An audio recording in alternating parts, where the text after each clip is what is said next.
Kalau kemarin berambut ala Nirina VJ MTV, kini model rambut Dewi Gita berubah ala Indy Baren. Ia memang seperti wig berjalan. Rambut di kepalanya begitu mudah dan cepat berubah-ubah model. Yang ini baru 10 hari bermukim di kepalanya. Katanya ia lelah dan bosan dengan rambut panjang. Tidak mau tanggung-tanggung, mahkota panjangnya pun dibabat habis hingga tinggal sejengkal saja. Ini disebutnya kembali ke selera asal. Aku kan emang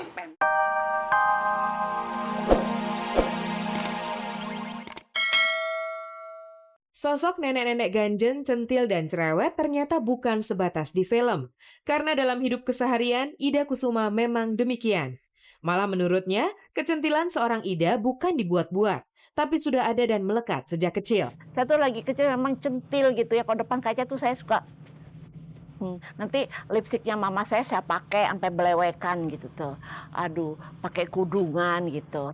Selain centil, Ida kecil juga dikenal sebagai sosok yang sangat tergila-gila pada seni pertunjukan, khususnya tari dan film. Kegemaran pada kedua bidang seni tersebut tidak lain tidak bukan karena dipengaruhi oleh kebiasaan orang tuanya.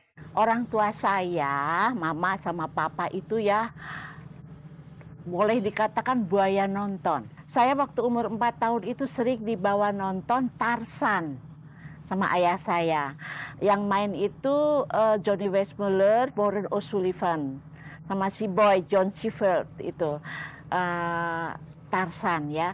Saya itu duduknya di tempat tangan gitu. Saya senang sekali. Waktu SMP itu saya tuh sampai bolos dari sekolah. Cuma hanya karena pengen nonton gitu. Kalau film lagi rame gitu ya, wah saya bolos dari sekolah. Dari situ ketertarikan untuk menjadi bintang film mulai muncul. Dan secara kebetulan, keinginannya itu secara tidak terduga mulai mendapat jalan saat ia tiba-tiba mendapat tawaran casting dari seorang pencari bakat sebuah perusahaan film. Nah, waktu itu SMP kelas 3, saya tuh naik sepeda, zaman saya tuh naik sepeda loh. Nah, di perempatan tuh ya, laki itu diikutin terus. Waduh, saya deg-degan, diikuti laki-laki takut. Nah, di perempatan tuh lampu merah, dek, mau nggak main film? Main film apaan? Ya yang kayak di bioskop. Mau. Saya bilang gitu. Ya besok datang ya ke Sangga Buana Film. Sangga Buana Film itu di Ciledug. Nah, besoknya saya datang ke situ. Di bidang tari-menari, pengaruh orang tua juga sangat besar.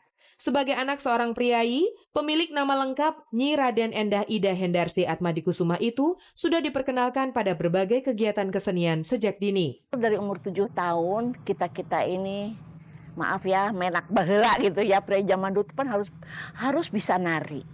Jadi kita tuh nari gitu dari umur 7 tahun sampai saya itu jadi penari istana. Berkat kepandaiannya menari itulah, ibu kelahiran Jakarta 31 Agustus 39 itu sering dikirim Presiden Soekarno ke berbagai negara dalam rangka misi kebudayaan.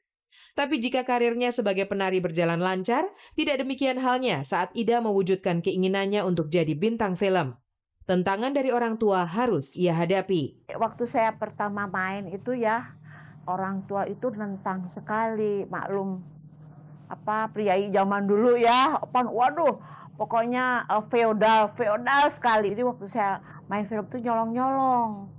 Bilanglah les kimia lah, apalah gitu, katanya padahal syuting. Begitu ketahuan sama bapak, waduh, saya itu sama ikat pinggang dikebugin. What is that artist that is it? Who'd say? Take down.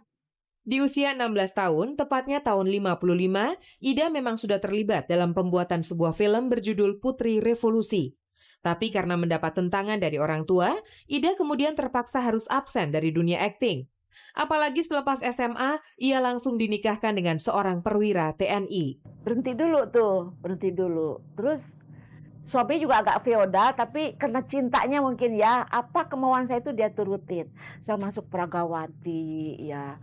Terus ada lagi waktu saya Pragawati ditawari lagi main. Saya ini suami saya, Olapi gini. Akhirnya suami saya membolehkan. Sejak saat itu, kiprah Ida di dunia film terus bergulir. Judul demi judul film ia bintangi. Yang unik, hampir dalam setiap film, Ida selalu kebagian peran antagonis dan kadang harus tampil sebagai perempuan seksi hingga ia pernah dicap sebagai bintang spesialis adegan panas. Pegang apa, Tan? Ini dada tante. Enggak. Gedebak-gedebuk kan bunyinya? Tahu. Kalau begitu, tempelkan kepalamu di sini. Di dada tante. Tante senang deh kamu nyentrik. Sekarang, tante ingin memeluk kamu. Jangan, Tante. Kita tinggal berdua, Tante. sayang kan? Tante. Jadi wanita penggoda lah. Jadi pelacur, jadi baktau, jadi germo, jadi wanita penggoda. Sampai saya pernah dijitak itu.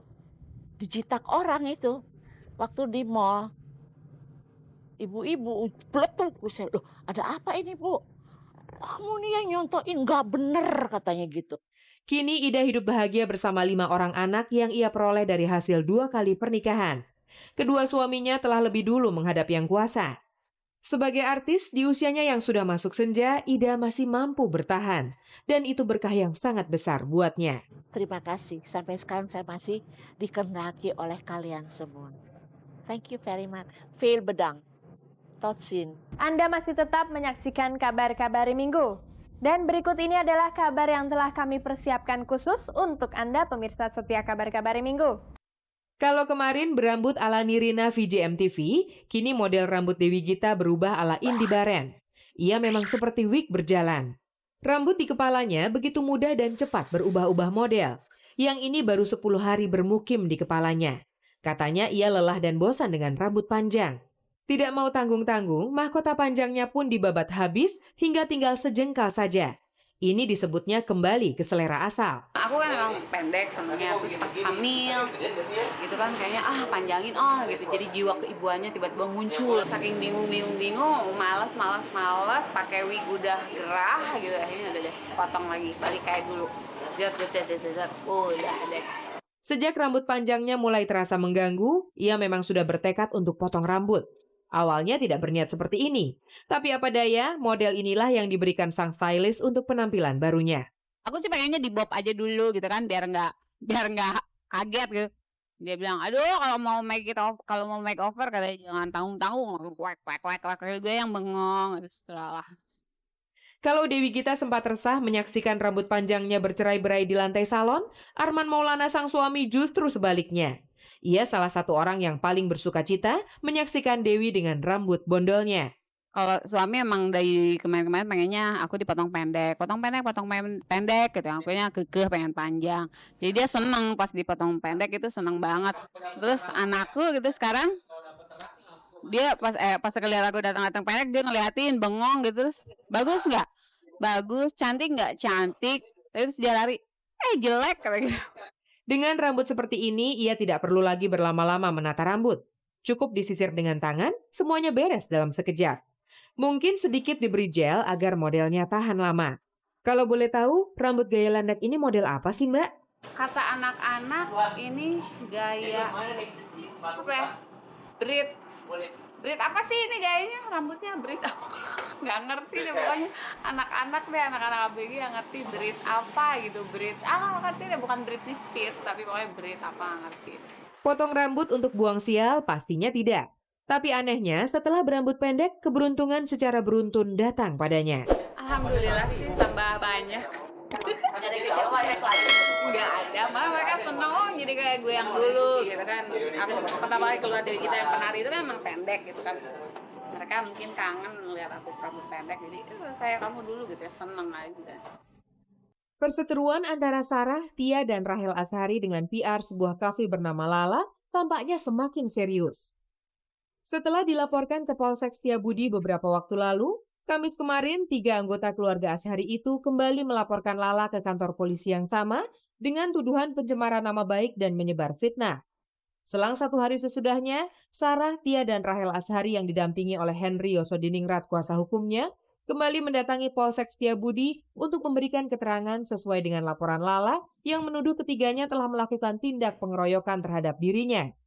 Ditemui usai memberikan keterangan secara terpisah, Sarah, Tia, dan Rahel Azhari serta Henry Yosodiningrat SH menceritakan kembali proses pemeriksaan yang baru saja mereka jalani.